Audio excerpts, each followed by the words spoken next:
বিএনপির ভারপ্রাপ্ত চেয়ারম্যান তারেক রহমান কেন এখনো দেশে ফিরছে না এমন প্রশ্নের জবাবে দলটির ভাইস চেয়ারম্যান শামসুজ্জামান দুদু বলেছেন, বিএনপির এই মুহূর্তে তারেক রহমান সর্বোচ্চ নেতা। তার নিজস্ব কিছু সিদ্ধান্ত থাকতে পারে, সব সিদ্ধান্ত সবার সঙ্গে আলোচনা করে সিদ্ধান্ত নাও নিতে পারেন তিনি, সেটিও হতে পারে। দেশের পরিস্থিতি সবকিছু পর্যবেক্ষণ করছেন তিনি। ইতিমধ্যে তিনি দেশের সর্বক্ষেত্রে গ্রহণযোগ্যতা অর্জন করেছেন। এখন প্রশ্ন হতে পারে, এরপরও তিনি দেশে আসছেন না, একটু অপেক্ষা করি না, কিছু সিদ্ধান্ত তার উপর ছেড়ে দিই। আমি মনে করি অল্প সময়ের মধ্যে দেশে ফিরবেন তারেক রহমান।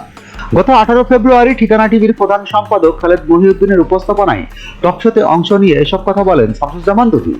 এছাড়াও ওই অনুষ্ঠানে আলোচক হিসেবে অংশ নিয়েছিলেন যুগান্তরের সিনিয়র সাংবাদিক ও কলামিস্ট মাহবুব কামাল।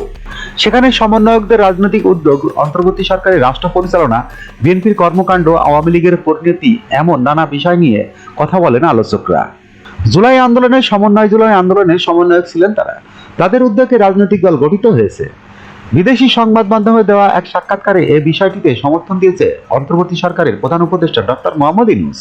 নিরপেক্ষ একটি সরকারের প্রধান হয়ে কেন তিনি শিক্ষার্থীদের দল গঠনের পক্ষে অবস্থান নিয়েছেন, এ নিয়ে প্রশ্ন তুলেছেন বিএনপির ভাইস চেয়ারম্যান শামসুজ্জামান দুদু। তিনি বলেন, এর আগে শিক্ষার্থীদের কাছ থেকে সবাই আন্দোলন চেয়েছে, বিপ্লব চেয়েছে, মুক্তিযুদ্ধ চেয়েছে, কিন্তু শিক্ষার্থীদের কাছ থেকে কেউ দল চাননি। ডক্টর ইউনূসের আগে এভাবে কেউ শিক্ষার্থীদের কাছ থেকে কেউ দল চাননি।